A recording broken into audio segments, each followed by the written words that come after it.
ሰላም ጤና ይስጥልኝ የጃኖ ሚዲያ ቤተሰቦች እንደምን አላችሁ? ዶክተር ዮናስ ነኝ። ዛሬም እንደተለመደው በአንድ ጠቃሚና አስተማሪ ሀሳብ ተገናኘን። በዛሬ ፕሮግራሜ የምናየው ከዚህ ከመጥፎ የሰውነት ጠረን፣ ከመጥፎ የአፍ ጠረን፣ ከላብ ከእንደዚህ አይነት ጉዳዮች ጋር ተያይዞ ያሉ መፍትሄዎችን ይሆናል።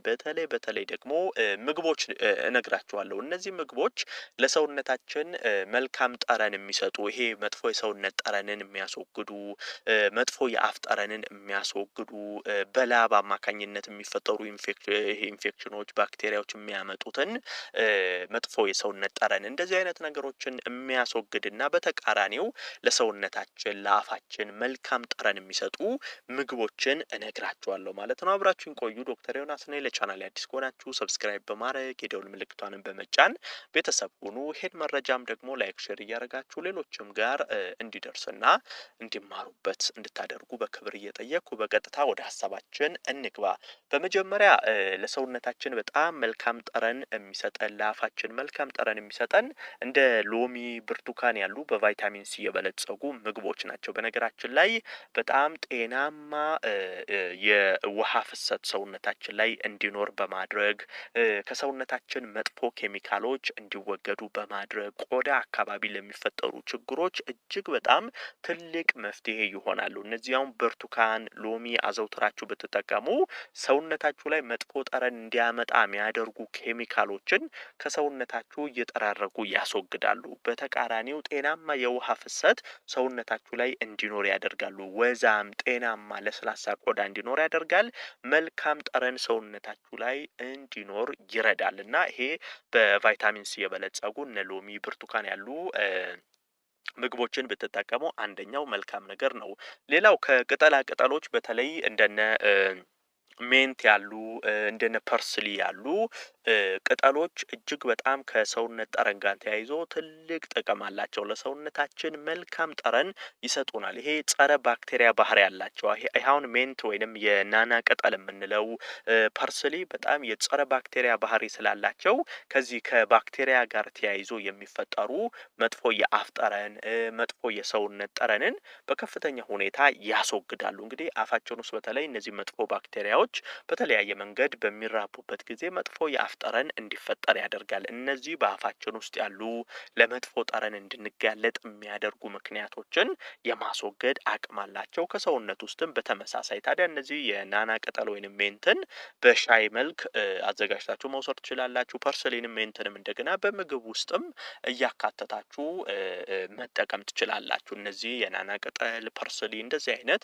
ቅጠሎችን ብትጠቀሙ ለሰውነታችሁም ለአፋችሁም እጅግ በጣም መልካም ጠረን ይሰጣችኋል ማለት ነው። ሌላውና ሶስተኛው ወተት ነው። በነገራችን ላይ ወተት ሰውነታችን ላይ የሰልፈር መጠን ሲጨምር የሚፈጠር መጥፎ ጠረንን በከፍተኛ ሁኔታ ይከላከላል። እዚህ ጋር ማወቅ ያለባችሁ አንድ ነገር ምንድነው? ሰልፈር ሰውነታችን ላይ በሚከማችበት ጊዜ መጥፎ ጠረን በሰውነታችን ላይ ይፈጠራል። ወተት ትልቁ ጠቀሜታው ምንድነው? ሰውነታችን ላይ የሰልፈር ክምችት እንዳይኖር ያደርጋል። ይሄ ሰልፈር እንዲቀንስ ያደርጋል። ሰልፈር በሚቀንስበት ጊዜ ታዲያ ሰውነታችሁ መጥፎ ጠረኖችን እያስወገደ መልካም ጠረን እንዲኖር ያደርጋል። እሱ ብቻ ሳይሆን መጥፎ ባክቴሪያዎችም እንደዚሁ ከሰውነታችን ውስጥ እንዲወገድ የማድረግ አቅም አለው። ስለዚህ ወተት እንደዚሁ ብትጠጡ መልካም ነው። ሌላው አፕል ነው የምነግራችሁ። ከፍሩቶች በተለይ አፕል የጸረ ባክቴሪያ ባህሪ ያለው ይሄ ለአጠቃላይ ለወንዶችም ለሴቶችም ይረዳል። በተለይ ሴቶች ከዚህ ከብልት ጠረን ጋርም ተያይዞ እንደዚሁ አፕል በጣም ትልቅ ጥቅም ይሰጣቸዋል። በርካታ ሴቶች በእንደዚህ አይነት ጉዳይ የምትቸገሩ እንዳላችሁ አውቃለሁ። ስለዚህ ብልትም አካባቢ ሰውነትም አካባቢ መልካም መዓዛ እንዲኖራችሁ አፕል ብትመገቡ መልካም ነው። በተለይ በኢንፌክሽን አማካኝነት የሚፈጠሩ መጥፎ ጠረኖችን የማስወገድ አቅሙ እጅግ በጣም ከፍተኛ ነው። አፕል ተመገቡ።